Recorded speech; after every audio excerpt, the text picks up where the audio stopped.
Hey, can we please start calling it what it is, for Christ's sakes? If you've been alive for a little bit, you may have noticed that we as human beings have an obnoxious little habit of calling it what it ain't. My grandsons Scott and Dan like to call it conflation or couching in philosophy, but that's a little highbrow for me. Why don't we just call it what it is, calling it what it isn't? Or pretending that one thing is something else. Let me give you some examples from the healing world. Healing, that's calling it what it isn't. You're not sick or broken or wounded. You're programmed, repressed, and unconscious. That's calling it what it is. And what most people call healing is deprogramming, reversing repression, and making the unconscious conscious. Compassion, what most people call compassion, and most people are emotionally repressed, is a covert form of codependency and an inability to be direct or set boundaries, which is what true compassion does. So let's call it what it is, likely anger repression-induced codependency. Are you someone who knows the importance of validating your inner child? Well, hate to tell you, but you're probably calling it what it isn't. Validating your inner child, if you're not doing some type of emotional repression work, easily turns into endlessly enabling and indulging your suffering story.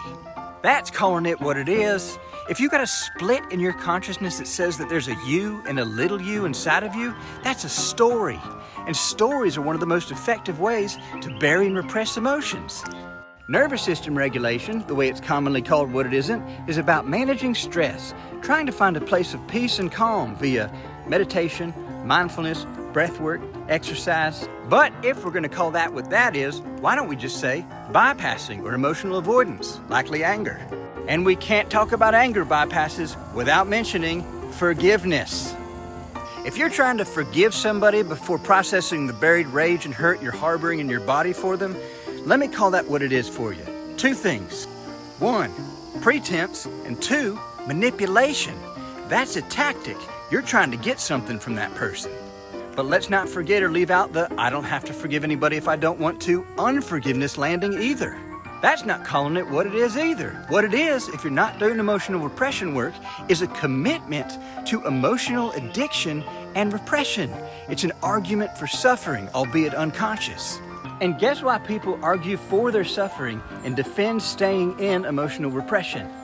Just like the premature forgivers, to get their unmet needs met. And lastly for today, shadow work.